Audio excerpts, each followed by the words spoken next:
Have you got any advice for 21-year-olds who, I guess, seem pretty lost and they don't really know which direction to go in? What would you offer to those guys in terms of advice? Oh, I've got loads of pieces of advice. Loads. If you don't know what to do, don't go to university. Yeah. That's the first thing. If you know what you want to do and you need a university degree to do it, then obviously pursue that. If you don't know what you want to do, going to university is going to burn 3 or 4 years of your time and likely get you into a bunch of debt and a bunch of trouble that you don't need. If you don't know what you're doing, avoid university. Step number 1. 2, don't waste time on frivolous pursuits. Stop trying to live like the man unless you've actually become the man first. Don't chase women too much. Don't chase having fun too much. Don't chase clout too much. Don't try to be seen in cool places that you can't actually afford to be in. You know, Dubai is actually a very interesting example of this. I'm going to go off on a bit of a tangent here, but that's all good advice. It's simple. Dubai is a very good example of this because Dubai is a place where people can look like they're doing something big when they're doing absolutely nothing at all. There are hotels in Dubai, like the hotels I stay at, that are 1, 2, 3 grand a day, 10 grand a day. They do exist. And there are also hotels in Dubai up near the old town where, you know, the laborers and the workers stay that cost $35, $40, $50 a day. That does happen. You could fly to Dubai, and people do this. Men do this with no money because men don't have the ability to just, you know, hit dating apps in Dubai and live the good life. They come to Dubai with their friends. They have no money in their pockets. They have a nice shirt that they'll wear, fine. And they'll take a taxi from their really cheap hotel down to downtown, picture in front of the Burj Khalifa, click, picture in front of a Lamborghini, click. Now they're a guy with a picture in front of a Lamborghini in Dubai. They're a guy who hangs out in Dubai now. He's at the Burj Khalifa. He makes less than $1,000 a month, probably. You know, people do this. They literally clout chase based on location. And that is the biggest waste of time that I've ever heard of. You know, go on a vacation within your budget and have fun with your friends, by all means, and take your mind off trying to be somebody.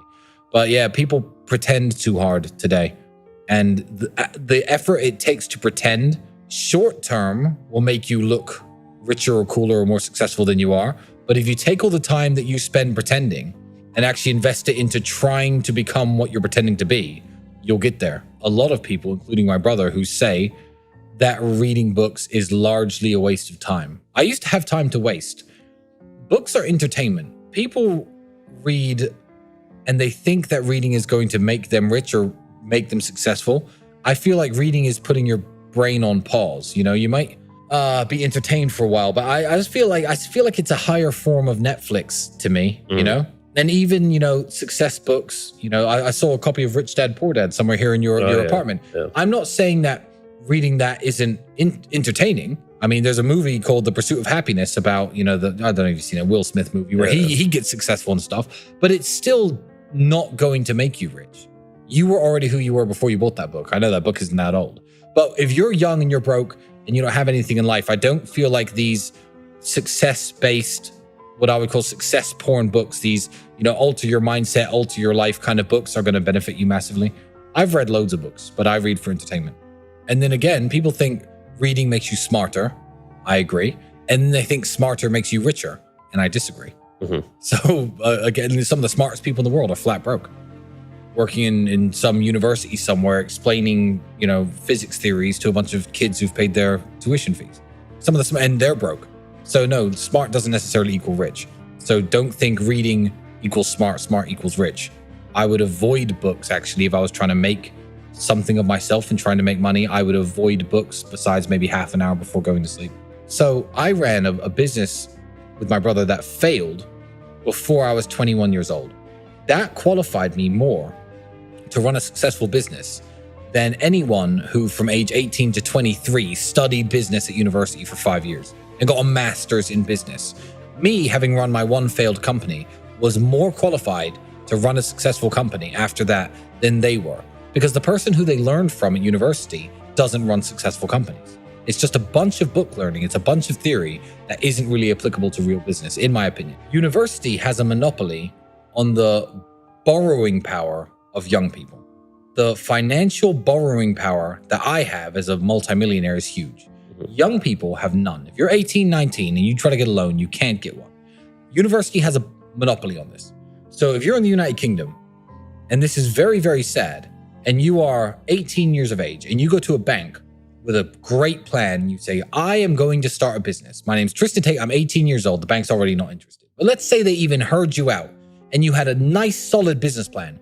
It said, I need £30,000. I'm going to start this business. It's going to become a successful company in my town. Eventually, I'm going to expand to London. I'm going to be a millionaire by the time I'm 25. This is my business plan. Can I have £30,000?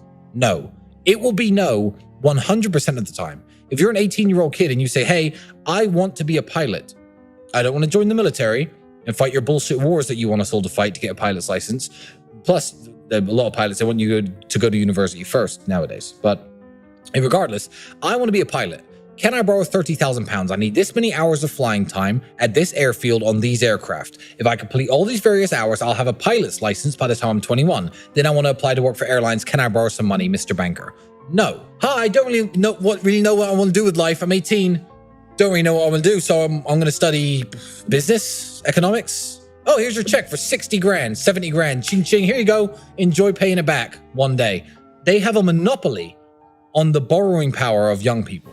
And I don't believe that if the battlefield was fair and amounts of money were offered for things like pilots licenses, for things like business ideas, startups, I feel like if the borrowing power of young people was not concentrated and monopolized by university, young people could flourish so much better and so much more. Mm-hmm. But it is, which is why I'm going to plug very quickly the Real World, the educational platform myself and my brother have.